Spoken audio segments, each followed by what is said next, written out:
Hello everyone, so my name is DJ RR और Aghora records का ये पहला ही वीडियो है जिस पे कि मैं आप सबको ये बताना चाहता हूँ कि ये चैनल मैंने क्यों खोला है।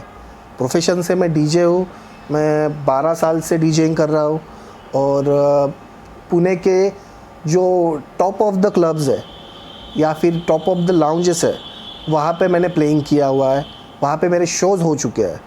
और ये चैनल के बारे में मैं बताना चाहूँ तो ये चैनल मैंने बस इसी चीज़ के लिए खोला है क्योंकि आपको लोग बहुत चीज़ें बताएंगे यूट्यूब पे या फिर सोशल मीडियाज़ पे कि हाउ टू लर्न डीजेइंग।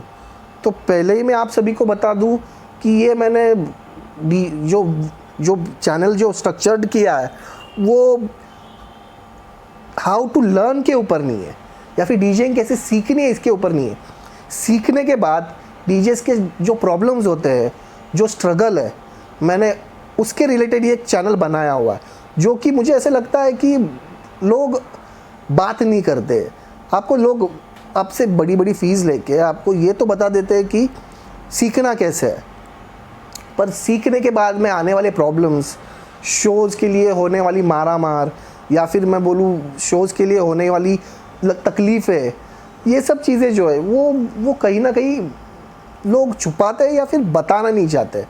यहाँ पे इंडिया में बहुत से डीजेज़ है जो कि है टॉप ऑफ द लेवल पे है या फिर बहुत बड़े मकाम पे अपनी लाइफ के पहुँच चुके हैं। ये तो हुई उनकी बात जो कि बड़ी शोज़ कर रहे हैं या फिर बड़ी बड़ी जगहों पे बजा रहे हैं, पर वो तो लिमिटेड पार्ट के लिए है। मुझे ऐसे लगता है कि जो ग्राउंड डीजेज़ है या फिर किसी सिटी के लोकल डीजेज़ है, मैं बस अपने पुणे के बारे में नहीं बताना चाहता हूँ। This is not only for Pune, this is for all over India. India में डीजेइंग का क्या सीन है या फिर डीजेज़ के क्या प्रॉब्लम है, मैं इसके बारे में आप सभी के सामने चीज़ें रखना चाहता हूँ। जैसे कि मैं शुरुआत अगर करूँ तो एक डीजे जब डीजेइंग सीखता है उसके बाद में अराउंड 2-3 साल उसके शोज़ लेने में चले जाते हैं। अगर उसने किसी अच्छी एकेडमी से डीजेइंग किया है तो एकेडमी से उसको कुछ शोज़ मिल भी जाते हैं, तो वो शोज़ मिलने के बाद उसको एज ए ट्रेनी डीजे काम करना पड़ता है। और ये एज ए ट्रेनी डीजे काम करना मतलब 500 से 700 रुपये एक डीजे लेता है, जबकि उसने फ़ीस किसी क्लास को कम से कम 20 से 25 हज़ार, मैं कम बोल रहा हूँ, ये दे चुका है। तो 500 रुपये से शुरू करता है वो बंदा और उसको एक शो का 1000 रुपये करने के लिए मतलब उसका पे आउट 500 से 1000 तक पहुँचते पहुँचते उसकी लाइफ के 4 से 5 साल चले जाते हैं उस स्ट्रगल में। और मैं बता दूं कि जब मैंने चालू किया था 2000 आई गेस 11-12 में, उस टाइम पे मुझे 500 रुपये पर शो मिलता था, जो कि मुझे लगता है आज भी मैं बहुत से ट्रेनी डीजेस को देखता हूँ, उनसे बात करता हूँ, तो आज भी वही अमाउंट है, 500 रुपये पर शो। ये इतना लोगों को लगता है कि यार ये डीजे है, ये बहुत कमाता होगा। तो उस टाइम पे जो चल रहा था, मुझे ऐसा लगता है कि 1 रुपये की माचिस की डिबिया का भी जो प्राइस है आज 2 रुपये हो गया, उसका भी डबल प्राइस हुआ है। इस इंडस्ट्री में आज भी वही चल रहा है जो 10-12 साल पहले था। लोग बात नहीं करते इस चीज़ के बारे में।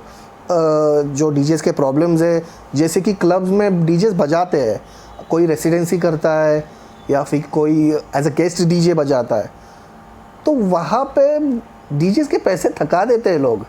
80% डीजेस की जो अमाउंट है जो वो एक शो के लिए लेता है या फिर एक मंथ के लिए लेता है, वो अमाउंट लोग थका देते हैं, जैसे कि लोग देते ही नहीं हैं। 80% क्लब्स का ये सीन मैंने देख चुका हूँ। और डीजेस के पैसे डीजे को लेने के लिए अराउंड 2-2, 3-3, 4-4 महीने कभी कभी रुकना पड़ता है। ज़्यादा दूर की बात नहीं करूँगा मैं, जस्ट अभी 31 दिसंबर हुआ है, 1 महीना भी हुआ नहीं है। 80% डीजेस से मैं जब बात कर रहा हूँ अभी, दे सेड कि 31 का हमारा जो अमाउंट है उसका एडवांस आ गया, पर बाकी जो रिमेनिंग अमाउंट है that amount is still pending. ये बस मैं अपने सिटी के जितने डीजे से बात किया है वहाँ पे मुझे पता चला है। तो ये तो हुआ पे आउट्स का सीन। दूसरा हुआ एक्सपोजर। एक्सपोजर सबसे बड़ा स्कैम लगता है मुझे इस डीजे इंडस्ट्री का। लोग आपको बड़े बड़े शोज़ में, क्योंकि आप नए हो इसलिए आपको लोग बताते हैं कि I will give you exposure, you give me your set और तुम मेरे शो पे बजाओ फ्री ऑफ कॉस्ट, मैं आपका नाम डालूँगा। और ये जो नए आए हुए बच्चे हैं ये कर देते हैं, उनको ऐसे लगता है कि चलो एटलीस्ट शो तो मिल रहा है, एटलीस्ट नाम तो हो रहा है, जो कि गलत बात है। कोई भी अगर काम कर रहा है आप उसको उसका नाम दे रहे हो, उसके साथ में उसको पैसा भी तो लगेगा। एक बंदा एटलीस्ट एक्सपेक्ट करता है कि मुझे इतना अमाउंट है कि मैं या घर से लेके वो वेन्यू तक पहुंच तो पाऊँ, बट उतना भी कभी कभी नहीं मिलता है डीजेस को, जो कि न्यू कमर है। ये पे आउट का सीन, उसके अलावा डीजे के एक्सपोजर के बारे में बात करूँगा कि डीजे जो है एक कंसोल के पीछे बजाता है, जहाँ पे कि मोस्ट ऑफ द टाइम अंधेरा होता है, तो लोग डीजे को देख नहीं पाते। और जब वो डीजे सेट होने के बाद में उस क्राउड में घूमता है, 80% लोग ऐसे रहते हैं कि उसको पहचान भी नहीं पाते कि यार ये बंदे ने इतना अच्छा सेट बजाया है, या फिर ये बंदे ने अभी हमें इतना एंजॉय करवाया। लोगों को लेना देना भी नहीं है कि ये बंदा कौन है, पता ही नहीं है, क्योंकि डीजेस की लाइफ जो है ना वो बस वो कंसोल के पीछे के अंधेरे में छुप गई है।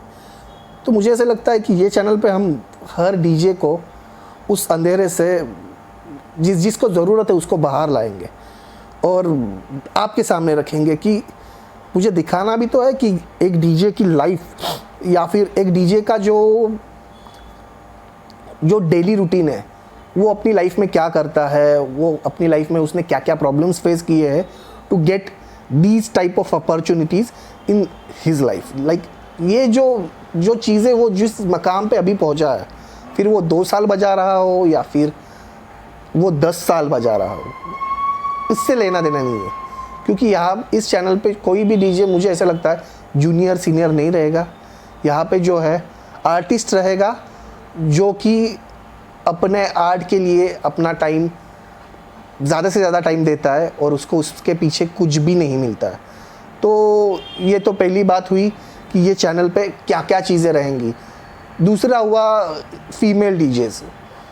फीमेल डीजेस को तो अभी रिसेंटली एक ग्रुप है जो हम डीजेस का पर्टिकुलरली जहाँ पे कि डीजेस बात करते हैं शोज़ के बारे में और बाकी चीज़ों के बारे में।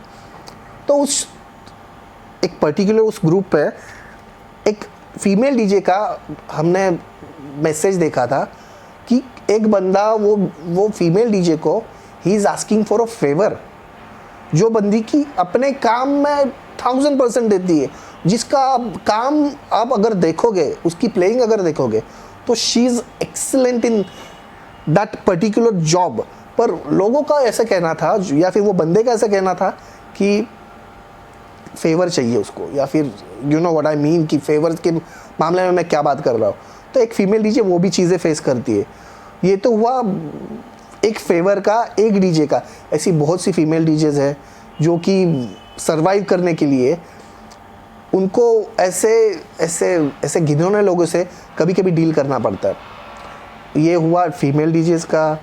तो मुझे ऐसे लगता है कि जो डीजेज है उसमें जेंडर, या फिर मैं ये चैनल पे जेंडर या फिर मेल फीमेल या फिर सीनियर जूनियर, ये सब चीज़ें जो है ये चैनल से टोटली दूर रखना चाहता हूँ, क्योंकि वो मुझे लगता है कि ये ज़रूरी भी है।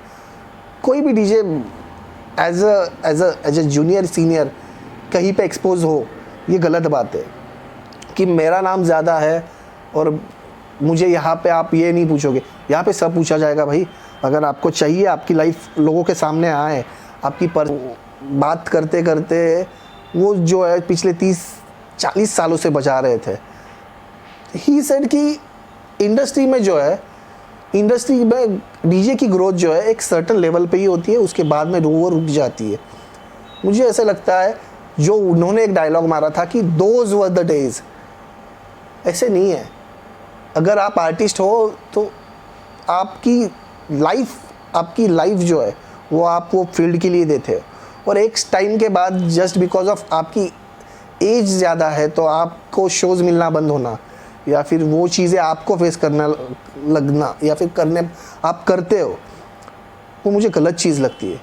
तो सीनियर्स रहे या फिर एक्स डीजेज रहे जो कि ये इंडस्ट्री छोड़ चुके हैं, इनके बारे में भी कुछ बात होगी यहाँ पे। और हाँ, ये मेरा पहला वीडियो है, तो इसमें ज़्यादा चीज़ें तो मैं बात कर नहीं पाऊँगा। हाँ, पर जितनी बात होगी वो डीजेस के रिलेटेड ही होगी। यहाँ पे डीजेस की लाइफ के बारे में हम बात करना चाहते हैं, तो और वो सब चीज़ें जो है वो आप सबके सपोर्ट के बिना पॉसिबल नहीं है। तो बने रहिए इस चैनल पे। जो जो आपको आपके व्यूज़ लगते हैं ऑन दिस इंडस्ट्री, प्लीज़ आप कमेंट बॉक्स में आप बता सकते हैं। और if you are a DJ, just place your name and your ID. My team will definitely get back to you। और लोगों से मैं यही कहना चाहूँगा कि कुछ होगा इस भरोसे पे ना चलते हुए, चलो कुछ करते हैं एज ए आर्टिस्ट, लोगों के सामने अपनी लाइफ लाते हैं और लोगों को दिखाते हैं कि ये इंडस्ट्री क्या है, इसमें पोटेंशियल कितना है, इसमें इश्यूज़ कितने हैं। क्योंकि मुझे अपने बाद में जो डीजेज आएंगे, मेरे बाद में जो न्यू कमर डीजेज आएंगे, मैंने स्ट्रगल किया है, मेरे साथ में अभी जितने डीजेज है सभी ने स्ट्रगल करके ही ऊपर आए हैं। तो वो स्ट्रगल अपने बाद में आने वाले डीजेज को थोड़ा कम हो, उनके लिए भी कुछ करते हैं। और अगर डीजे हो तो डेफिनेटली कमेंट में अपना नाम या फिर अपना आईडी दे देना, मेरी टीम आपसे बात कर लेगी। और अगले वीडियोस में डेफिनेटली मेरे साथ में, मेरे बाजू में एक और डीजे होगा जिसके बारे में हम बात करेंगे, उससे पूछेंगे उसकी लाइफ कैसी थी, उसकी लाइफ में उसने क्या क्या प्रॉब्लम्स फेस किए। मेल फीमेल सभी डीजेज रहेंगे। तो मिलते हैं अगले वीडियो में, तब तक के लिए सायोनारा, धन्यवाद।